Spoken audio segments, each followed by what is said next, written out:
¿Quién fue Erwin Rommel?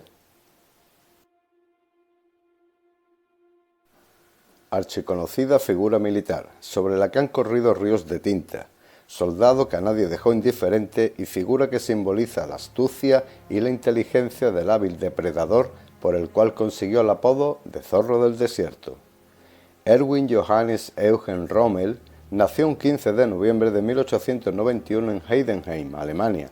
y murió un 14 de octubre de 1944 en Herrlingen, a causa de los efectos letales de la cápsula reglamentaria de cianuro que los altos mandos alemanes solían llevar entre sus pertenencias habituales para ser consumidas en caso de urgente necesidad. Su padre, Erwin Rommel, y Helene von Lutz, su madre, tuvieron 5 hijos, y aunque Rommel decidió en una época convertirse en ingeniero aeronáutico, pudieron más los deseos de su padre de que fuese militar. Así, a los 18 años, Rommel ingresa como cadete en el 124 Regimiento de Weingarten. Tras estallar la Primera Guerra Mundial, Rommel es destinado a Francia, donde combatiría como teniente. También lo haría en Rumanía y en Italia. Allí empezaría a forjarse la leyenda de este carismático militar, puesto que realizó varias hazañas por las que fue condecorado, tales como en enero de 1915, cuando tomó 4 búnkers y rechazó un ataque enemigo, lo que le valió la Cruz de Hierro de primera clase. Más tarde, en 1937, publicaría el libro La infantería al ataque, donde relataría sus experiencias en la Primera Guerra Mundial. Después de su intervención en la Gran Guerra, Rommel vivió una etapa algo más tranquila.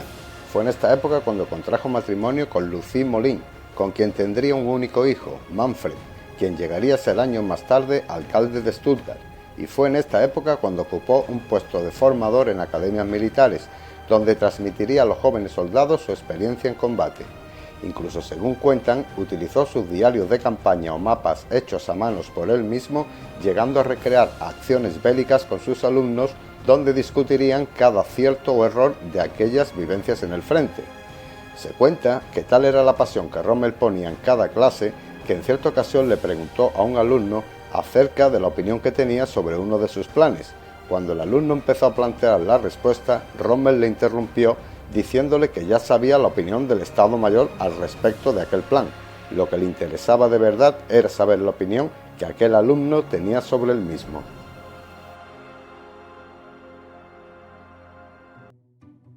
Tras 4 años de instructor en academias militares, en 1932 Rommel es ascendido a mayor comandante y puesto al mando de una unidad de tropas de montaña. Y como anécdota hay que destacar que este batallón recibiría la orden de formar en 1935 frente al Führer en un acto castrense,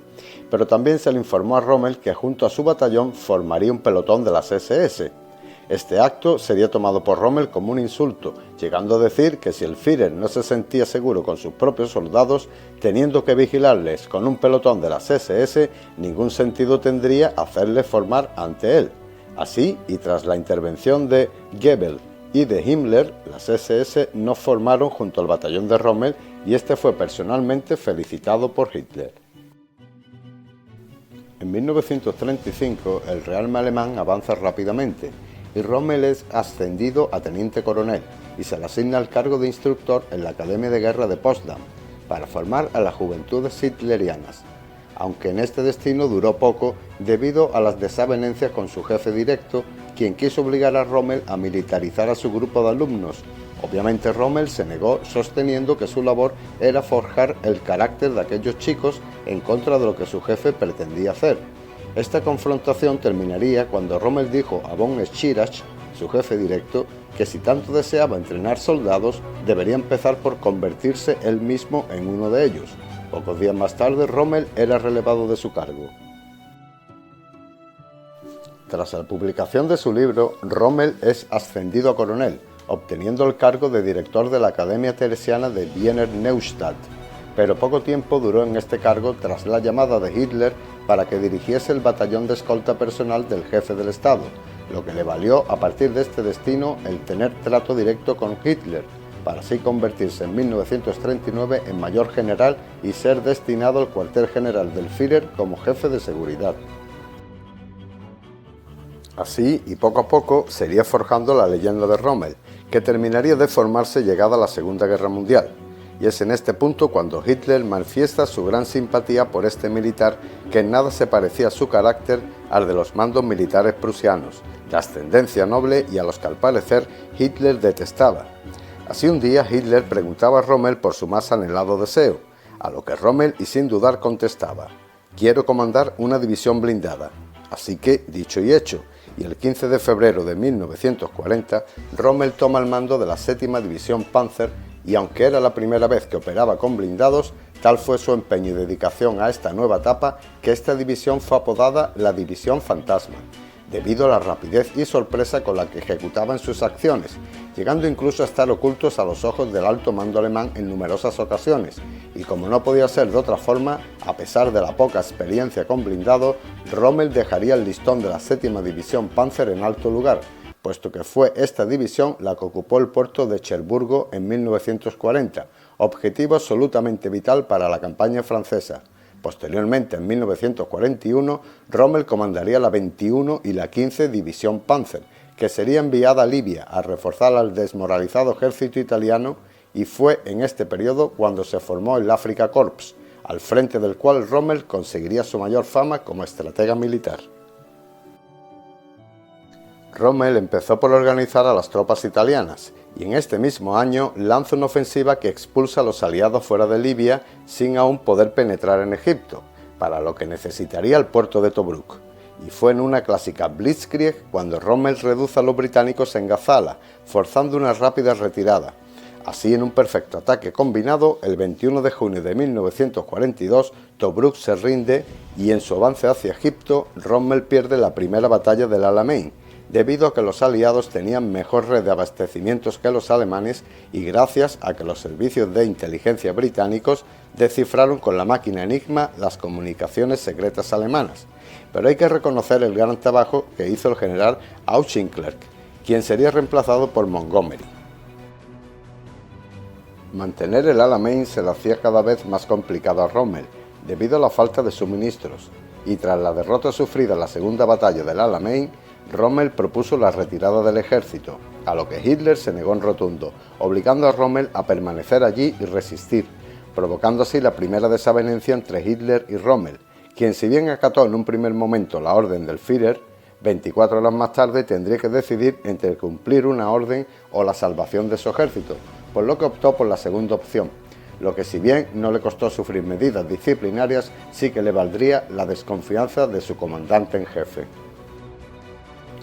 Fue a partir de las derrotas del Alamein cuando Rommel se retira hacia Túnez, donde vencería a los americanos en la batalla del Paso de Kasserine. Allí resistió hasta que el 6 de marzo de 1943 Rommel sería evacuado de Túnez y sus hombres serían hechos prisioneros de guerra pocos meses después. Tras esta evacuación, Rommel pasó una temporada encerrado en una villa en Alemania, aunque la propaganda nazi hacía creer que aún seguía en Tobruk al frente de sus tropas. En noviembre de 1943 es nombrado responsable de defender la costa francesa, por lo que en los meses posteriores los dedicaría a fortificar la zona costera, colocando minas, trampas antitanque e infinidad de búnkeres y obstáculos, ya que sostenía que la única manera de defender una invasión aliada sería con los blindados cerca de las playas en pequeños grupos fortificados.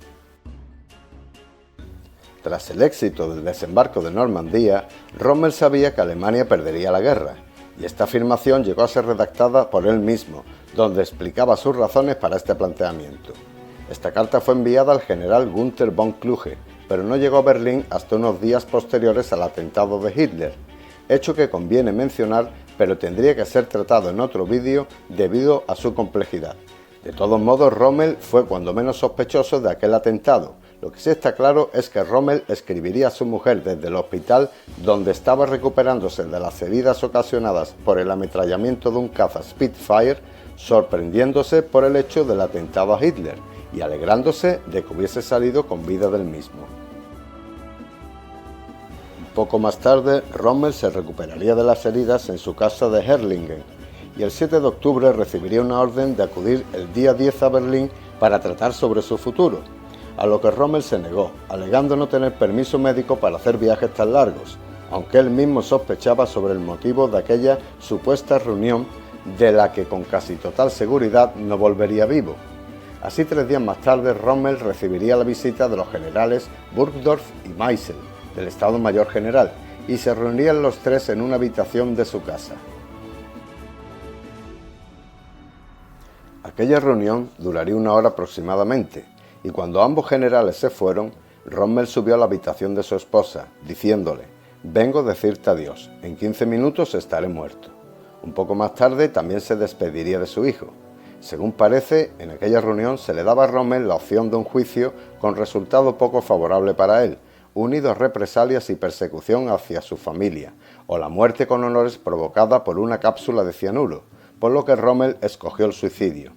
Una vez despedido de su familia, Rommel subió al vehículo oficial junto a los 2 generales y alejándose de su casa. Rommel moría a causa del veneno en el asiento trasero de aquel vehículo. Rommel será recordado siempre como el más astuto de los generales de la Segunda Guerra Mundial, valeroso, osado y con una capacidad innata para anteponerse a los movimientos del enemigo, terco y con una gran confianza en sí mismo, a la vez que siempre quiso estar en primera línea y conocer a sus soldados. Con carácter tranquilo, respetuoso y con los pies en la tierra, nunca quiso alardear de su escalafón en el ejército, considerándose un soldado de primera línea que sentía pasión sobre la táctica militar. Si te ha gustado este vídeo, no olvides suscribirte a mi canal y activar la campanita de notificaciones. Así no te perderás los próximos episodios que estarán por llegar. ¡Hasta pronto!